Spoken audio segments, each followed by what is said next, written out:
Murbad Barvi dam परिसरात 2 दिवस पडलेल्या मुसळधार पावसाने बारवी डॅम धरणातील पाण्याच्या पातळीत वाढ झाली आहे. मुरबाड तालुक्यातील 22 गावे विस्थापित झालेल्या बारवी धरणाची उंची वाढवल्याने परिसरातील तसेच नदीकाठी असलेल्या गावांना दरवर्षी पूर परिस्थितीला सामोरे जावे लागत आहे.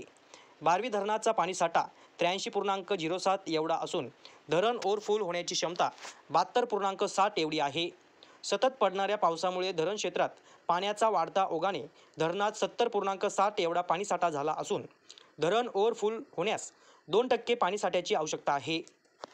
बारवी धरणाच्या दरवाजे उघडले जाऊ शकतात.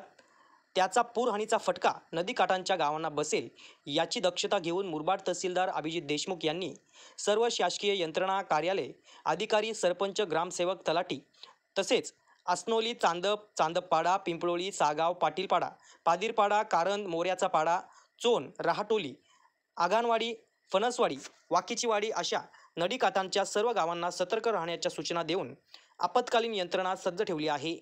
बारवी धरण लगतच्या प्रकल्पग्रस्त गाव वाड्यापाड्यांना पूरहानीचा फटका बसणार असून बारवी डॅम धरणाचे अधिकारी दुर्लक्ष करत आहेत. शेतकऱ्यांच्या शेतात पाणी जाऊन अनेक शेतकऱ्यांचे जमिनी नापीक होऊन शेतकऱ्यांचा नुकसान झाला आहे. नामदेव शेलार, युवा महाराष्ट्र, मुरबाड.